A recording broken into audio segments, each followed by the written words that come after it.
Bienvenue dans ce temps de méditation où nous allons parler de l'importance de la préparation avant le mariage. Le thème abordé est quel est l'état de ta lampe avant la rencontre de l'époux. À travers ce thème, nous allons voir combien il est important de prendre un temps de préparation avant de s'engager dans le mariage. Et le verset qui va nous accompagner, c'est Matthieu, chapitre 25, versets 1 à 10.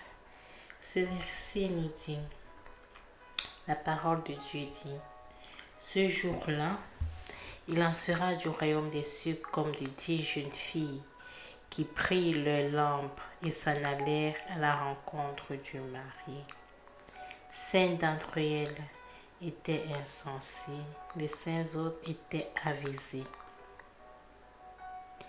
Les jeunes filles insensées prirent leurs lampes sans penser à apporter de réserve d'huile. Mais celles qui étaient avisées prirent avec leurs lampes des flacons contenant de l'huile. Comme le marié se faisait attendre, elles s'assoupirent toutes et finirent par céder au sommeil. À minuit, un cri retentit. Voici l'époux, allez à sa rencontre. Toutes les jeunes filles se levèrent et préparèrent leurs lampes. Alors les jeunes filles insensées s'adressèrent à celles qui étaient avisées. Donnez-nous de votre huile, car nos lampes sont en train de s'éteindre. Mais celles-ci répondirent, non, il n'y en aura jamais assez pour nous et pour vous. Courez plutôt vous en acheter chez le marchand. Elles partirent en chercher, cependant, pendant ce temps, le mari arriva.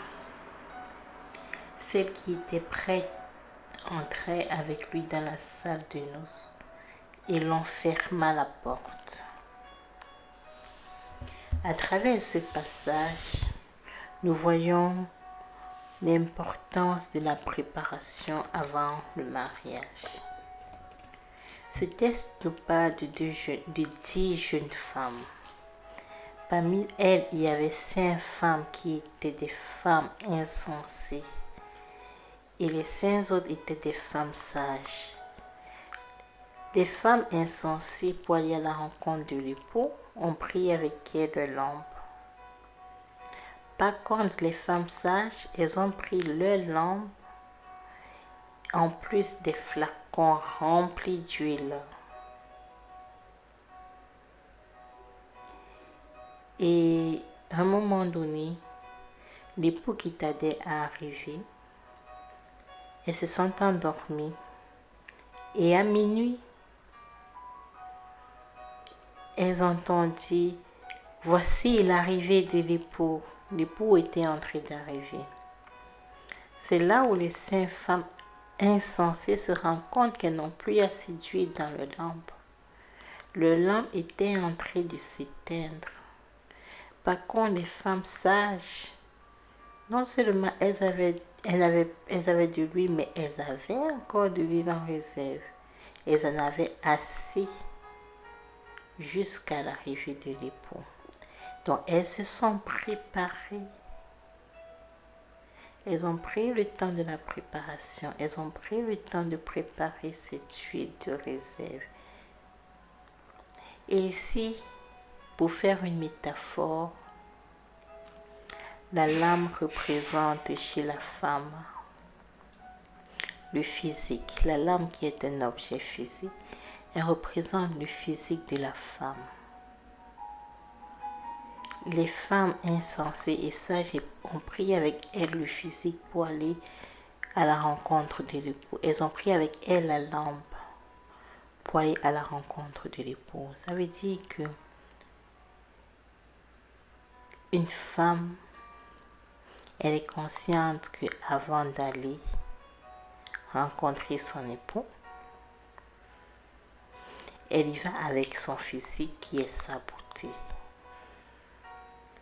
Mais ce qui différencie ces femmes, c'est que les femmes sages ne se sont pas seulement limitées à leur beauté, à emporter avec elles le physique. Elles ont aussi pris la peine de se préparer, de prendre avec elles des flacons d'huile. Et l'huile, on le met à l'intérieur de la lampe. Pour revenir à notre métaphore, l'huile représente la sagesse. La sagesse qu'on va acquérir, on entre en possession de cette sagesse pour qu'elle puisse nous imprégner, afin qu'elle prenne vie à l'intérieur de nous. On prend soin de notre intérieur en allant acquérir, en entrant en possession de la sagesse pour prendre soin de notre intérieur. C'est ce que les femmes sages, elles ont fait. Elles ont pris le physique avec elles, elles ont pris l'huile avec elles dans le but de prendre soin de la lampe.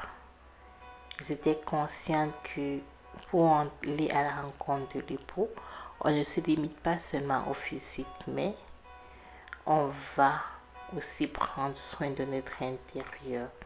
Il est important de prendre soin de notre intérieur.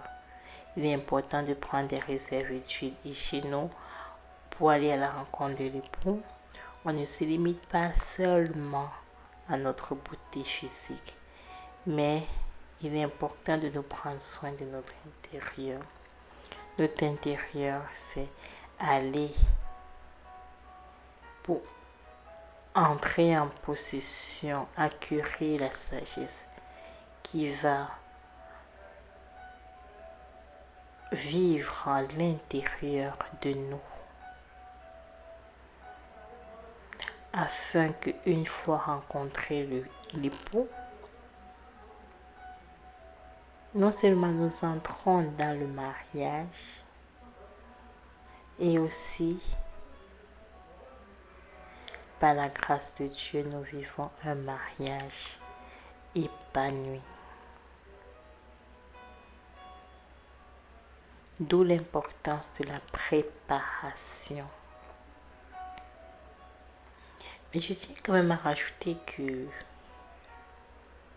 il est vrai que on peut beau se préparer son physique, préparer son intérieur. On rencontre l'époux, on entre dans le mariage, mais le mariage, ça veut que on rencontre des obstacles, tout ne se passe pas comme on avait prévu. C'est une réalité, mais ce n'est pas une vérité. La vérité, c'est que le mariage, c'est une grâce. Et la grâce, elle nous est accordée par Dieu. C'est la raison pour laquelle nous devons prier pour que le Seigneur nous accorde la grâce de vivre un mariage épanoui en plus de notre préparation.